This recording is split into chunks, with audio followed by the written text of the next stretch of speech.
Zdravím vás všetkých, vítam vás pri novej recenzii na prvú, ak sa nemýlim, hranú filmovú komiksovku, ktorú sme tento rok dostali, a to je Supergirl. Poviem vám to takto, ja som veľký fanúšik DC. Mám rád komiksy, mám rád staré animované seriály, nové animované seriály, mám rád staré animované DC filmy, nové animované DC filmy. Není som až taký veľký fanúšik celého toho DC Extended Univerza, ktoré sme dostávali od toho 2013. do 2022. Není som si istý, no proste skončilo to Aquaman Lost Kingdom a za mňa bolo tam viac tých zlých filmov než tých dobrých, ale zase našli sa nejaké skvelé momenty a keď prišiel minuloročný Superman, priznám sa, že ten sa mi veľmi páčil.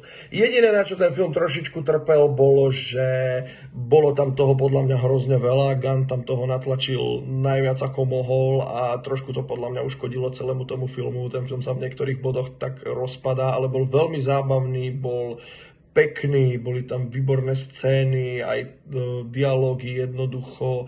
Mne sa Superman veľmi páčil a veľmi som sa tešil na Supergirl, pretože Superman tu mal byť, takisto režiroval chlapík, čo robil Jatonia a Cruelu, takže som vedel, že o Girl Power nebude núdza v tomto filme. Hrá tu Millie Alcock, prvýkrát je Lobo vo filme.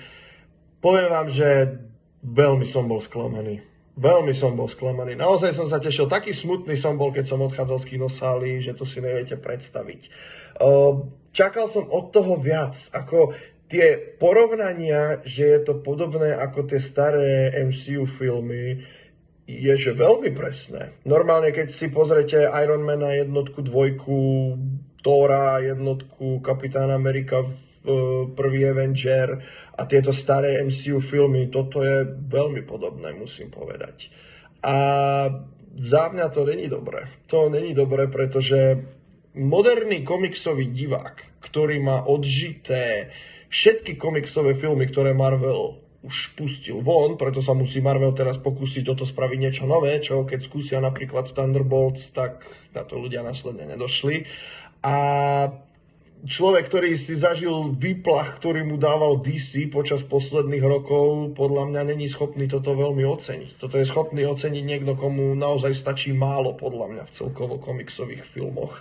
Áno, to ja nie som. Ako, triky sú veľmi pekné. To môžem pochváliť na 100%.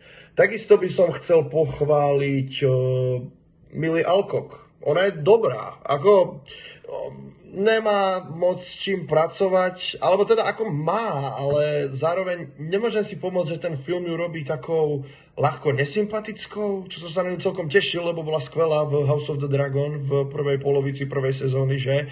Ale neviem, ten scenár jej ani veľmi nedovolí s tým niečo extra robiť.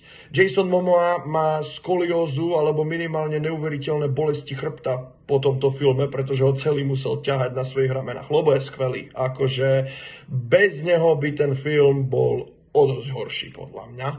A mám taký pocit, že takto vidí aj kopa iných ľudí, teda minimálne tak mi to prišlo. Jeho dizajn je famózny, kostýmy sú super, triky sú celkom fajn, dokonca jedna celkom zaujímavá, pekná scéna s tým zeleným slnkom, za mňa veľmi pekný moment, ako taký nevídaný do superhrdinského filmu.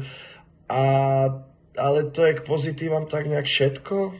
Jednoducho tam je to strašne average. Máme tu jedného z najhorších záporákov, akého som videl za poslednú dobu.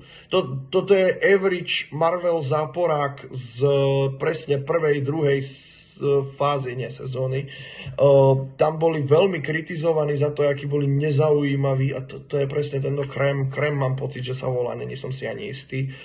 A jednoducho je to veľmi slabé. A netuším, kto vyberal hudbu do tohto filmu. Nie inštrumentálnu, myslím, tu pesničky, akože pesničky do filmu, lebo to je fakt strašné. Tam, ako sa hovorí, že je tu jeden z najhorších needle dropov v histórii, áno je. Tá scéna, to je hrozné. Ako kvôli tej hudbe. Tá scéna by bola taká, no neviem, average, nezaujímavá, priemerná, ale tým, že je to s tou hudbou, tak tá scéna je za mňa horšia. Celý tento film je proste šialene priemerný. A to ma mrzí, lebo Superman sa mi veľmi páčil a, jak hovorím, som veľmi smutný, lebo som sa veľmi na to tešil. By the way, odsudzujem ale akýkoľvek hate na výzor Millie Alcock alebo tieto podobné veci, to je absolútne odporné, ako s tým sa v žiadnom prípade nechcem asociovať. Ale keď by to bolo lepšie. A toto bude DCčko veľmi boleť, to je vidno už aj na tých tržbách, je to vidno na tých recenziách. A dúfajme, že teda Man of Tomorrow sa podarí, ako mali by to nazvať podľa mňa Superman Man of Tomorrow, lebo to zase bude miasť ľudí, ale zase to je na Gunnovi a Safranovi, ten Safran by ho asi trošku mohol ukočírovať, keď on sa stará o tie marketingové záležitosti, ale tak...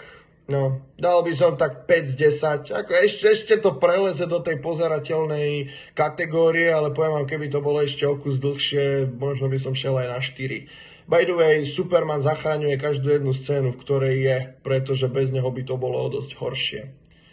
Ďakujem veľmi pekne, že ste ma počúvali a majte pekný deň. Dovidenia.